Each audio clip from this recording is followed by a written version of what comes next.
Well, 2016 has proven so far to be quite an interesting year when all things, well, regarding drones. Different manufacturers this year brought out some good or not so good drones, depending on your opinion. Parrot brought out the Bebop 2, which, if I go back to last year, I was actually toying between the idea of either going for the Parrot Bebop, nice, sleek design, or go for the DJI Phantom 3. Well, I actually see quite a few comparisons on YouTube and other platforms, I might add, between the two to find out which was the best. And obviously DJI won hands down. And yes, I have a DJI Phantom 3 Pro. And I like it a lot when I can get a chance to fly the damn thing. But also this year, DJI didn't fail to surprise us. They brought out Phantom 4. And Phantom 4 is a big step up from its predecessor with the addition of obstacle avoidance, redundancy features in the GPS and the IMU modules. Basically, you get an extra one of each. Other extra features you've got on board: quick release props, for example, active track, tap fly, among others, built into the software. Now, other manufacturers have brought out their products. Well, let's pause there just a moment. GoPro was supposed to be releasing their Karma drone in around March, April of this year. And, well, sad to say, they decided to hold back until later in the year, but they didn't specify why. As far as I know, there is no real official reason given. Put your teeth in, boy. So, it was a bit confusing why they did that, but I suppose they had their reasons. Moving on, we'll come back to GoPro in a minute. Unique brought out a couple of drones this year.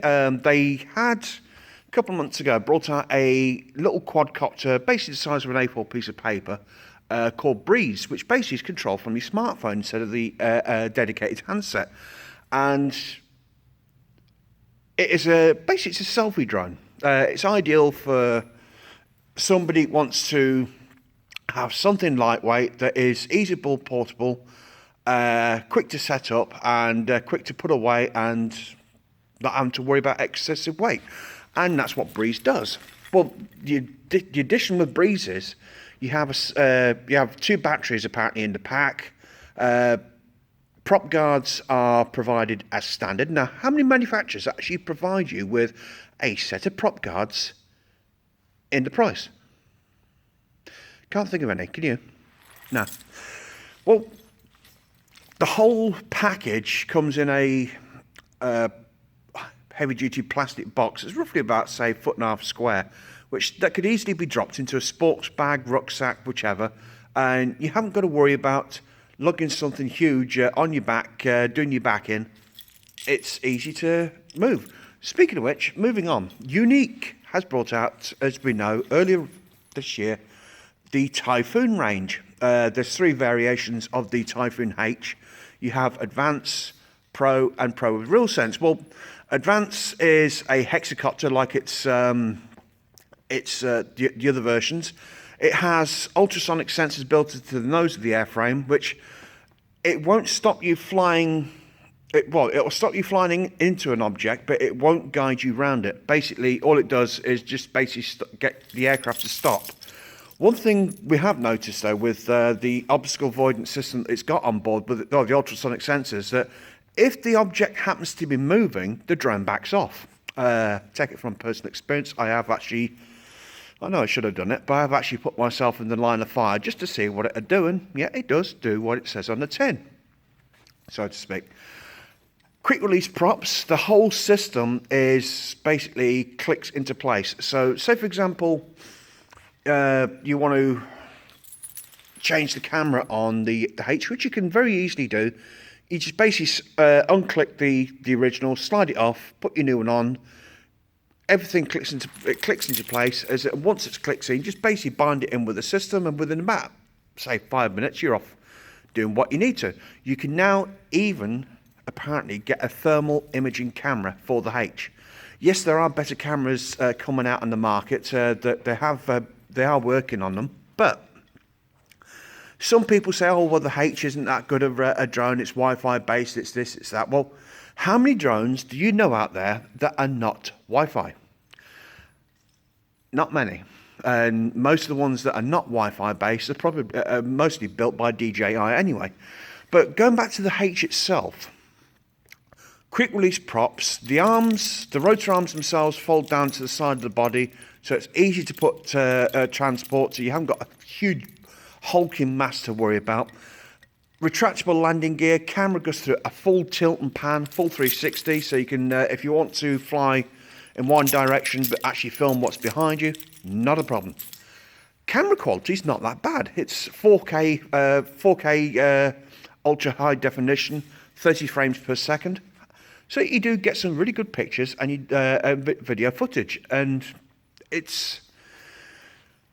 does have a, I would say, it does have a good position in the drone market for people that are looking for something that's quick to set up, easy to fly, and basically it would be ideal for anybody that's saying like getting survey work. Well, here's the thing as well with the H that it has over most of its rivals.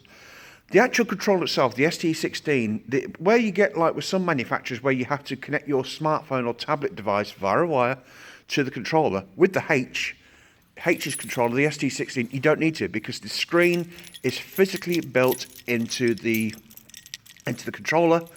It's a 7-inch screen, Android based, and it's quick, it's bright, and you can see all the telemetry, anything the camera is showing you on the screen, you see that live. If you want the high definition footage, you basically have to pull the actual memory card out of the drone, download the footage, and then you get the full high definition. But basically, you get a lower quality feed going to the stream, which is natural. Most manufacturers do that these days.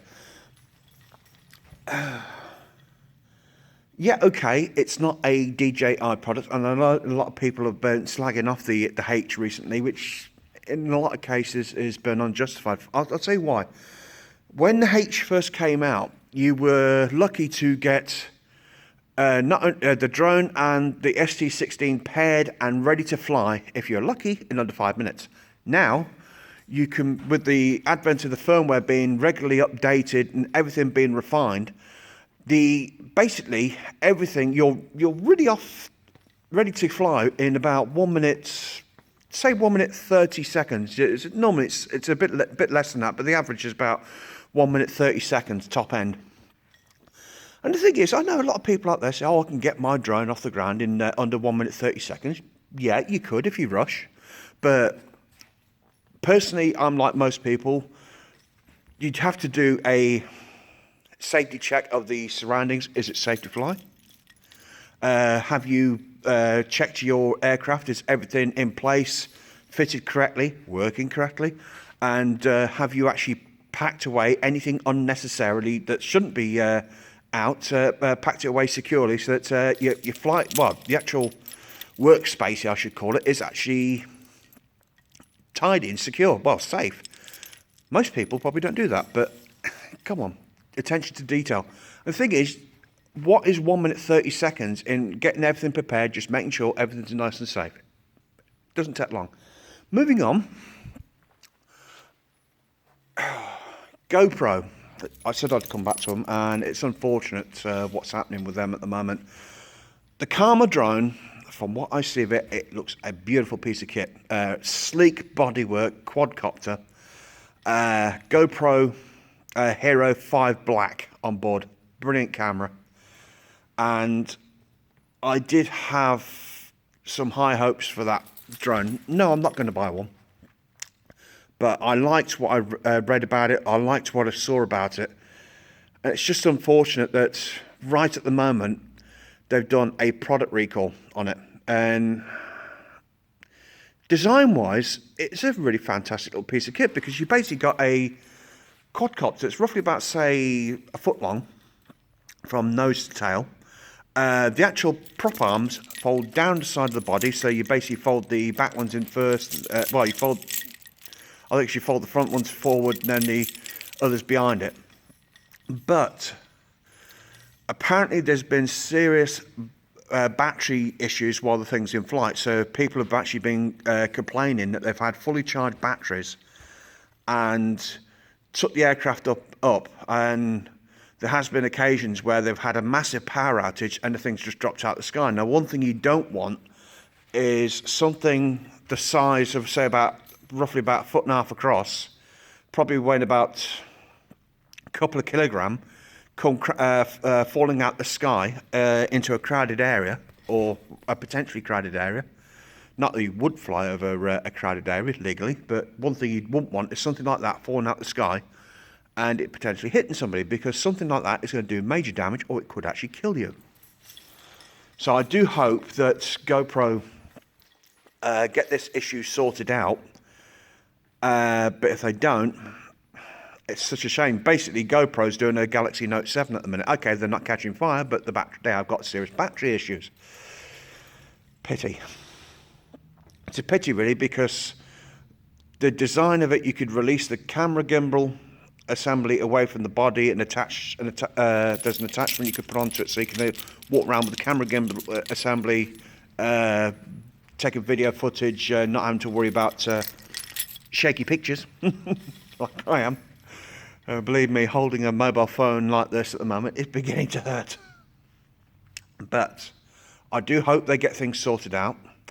Right, let's go back to DJI, shall we? They sneaky little devils, because a few weeks ago, well, actually a couple of months ago, there was rumours of another little, well, we weren't sure what it was officially, but there was something we saw a couple of months ago. It was online, and it looked weird. It looked like something that had fell off the stealth fighter, and it was the actual name on it was Mavic. And I thought, okay, what the hell's that?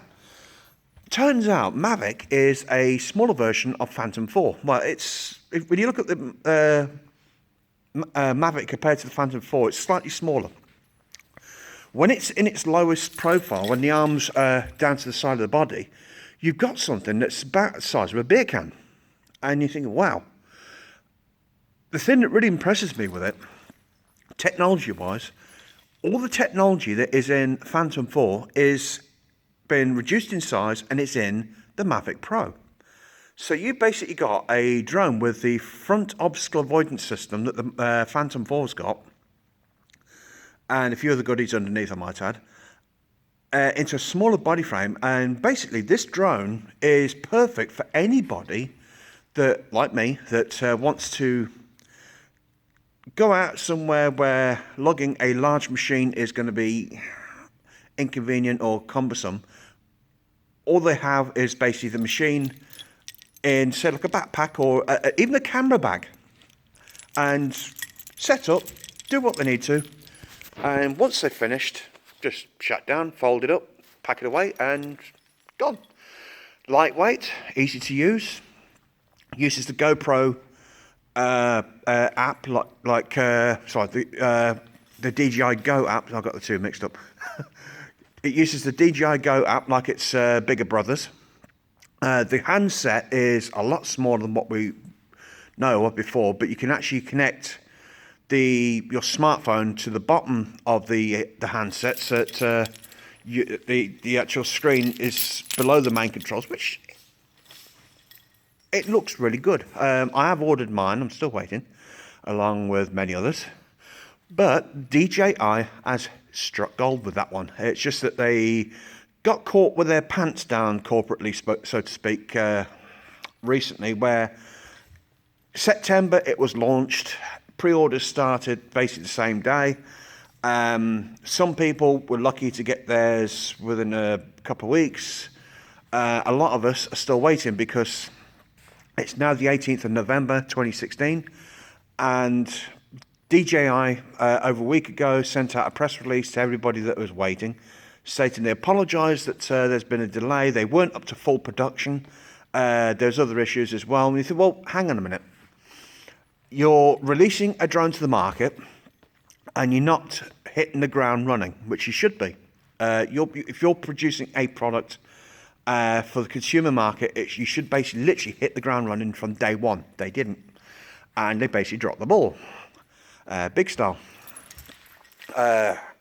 What has basically happened is that they have a backlog of orders that they've got to try and get through. Some people have cancelled. I'm basically just going to hold out, see what happens. But I can understand people's frustrations because I have been frustrated myself. But let's just see what happens. Speaking of sneaky, and I'm just going to finish off with DJI now. They have been really sneaky within this last week. They have released 2 further drones. Inspire 2, which is the natural successor to the very successful Inspire 1, which a lot of filmmakers and even law enforcement departments are using now. And I can understand why. It's not really any good for the consumer market, as in people like myself, because the damn thing's too frigging big. When you got a flight case that's, say, about 2 feet square near enough, and you've got to lug that plus batteries across countryside, I don't think so. Which brings me on to the next thing, and the final thing. DJI has been sneaky yet again, as I mentioned. Phantom 4 Pro is out now. Well, it's out for pre-order. The Phantom 4 Pro has obstacle avoidance in the front, back, sides, and underneath. So 5 points of obstacle avoidance, where you get some people whinging, oh, well, my drone's got front obstacle avoidance, but I backed into a tree and it didn't stop it. Well, obstacle avoidance is at the front, wasn't it, dummy? Well, with Phantom 4, you have now got the additional safety features where it reduces the risk of you hitting something. But if you are dumb enough to actually try, then on your head be it. Just going back to the Inspire 1, apparently it has obstacle avoidance systems built into the top of the aircraft, so that if you happen to be flying through something, like say like a tunnel, then it will realise that there's something above it and avoid it. Why you would want to fly through a tunnel, I don't know, but I suppose some people want to. As for just in final closing, anybody that is a Mavic Pro customer, try and be patient. Keep tabs on your status update for your account, and I'm sure that most of us should actually get our products before Christmas Day, if we're lucky. And I just hope that DJI actually learns from their mistakes. As I actually commented to DJI customer support last week, Unique is quicker off the mark than you guys are. And I gave them, well, the point was that a couple of weeks ago, I said to Unique, could you tell me when the RealSense module is going to be available for all the Typhoon H's? They couldn't tell me at the time, but they said they would let me know when it is. The thing was, they replied the same day. Now, DJI has yet to do things like that. So, sorry the video's a little bit on the long side, but, you know, try to get things out. Check out 0to1640.com. Got videos and pictures being loaded up there all the time when I get a chance. And there's also a few things on there that